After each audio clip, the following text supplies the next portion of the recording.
அர்ஜுன் எனும் சிறுவன் ஒரு சிறு கிராமத்தில் வாழ்ந்து வருகிறான். அவன் ஒரு காலப்பயண இயந்திரத்தை கண்டுபிடிக்கிறான். அந்த இயந்திரத்தை பயன்படுத்தி கடந்த காலத்திற்கு செல்ல முயற்சி செய்கிறான். ஆனால் அவன் இயந்திர கோளாறு காரணமாக எதிர்காலத்தை வந்தடைகிறான்.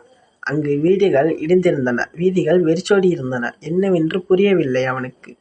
ஆனால் ஒரு குரல் மட்டும் கேட்டது. திரும்பிய போது ஒரு கொடூரமான ஜாம்பி அவனை துரத்துகிறது. அப்போதுதான் அவன் உணர்கிறான், இவ்வுலகம் ஜாம்பி தொற்றால் மாற்றமடைந்துள்ளது என்று. ஆனால் இவ்வுலகத்தில் இவன் ஒருவன் மட்டுமே மனிதன், மற்றவை அனைத்தும் ஜாம்பிக்கள். இவன் இயந்திரம் 15 நிமிடங்கள் கழித்துதான் மீண்டும் இயல்பு நிலைக்கு வரும். அந்த ஒரு செய்தியை ஒரு உருவம் அவனிடம் சொல்லிவிட்டு போனது அவனுக்கு ஞாபகம் வந்தது. அதனால் 15 நிமிடமும் அவன் தெருக்களின் வீதிகளிலேயே சுற்றி சுற்றி வருகிறான். 15 நிமிடமும் முடிந்தது. அவனுடைய இயந்திரம் செயல்படத் தொடங்கியது.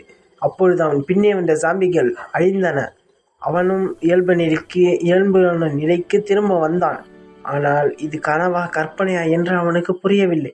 அவன் கையில் மட்டும் ஒரே ஒரு கடி இருந்தது. அவன் கண்கள் மிளிர்ந்தன. அவனும் ஜாம்பியாக மாறிவிட்டான்.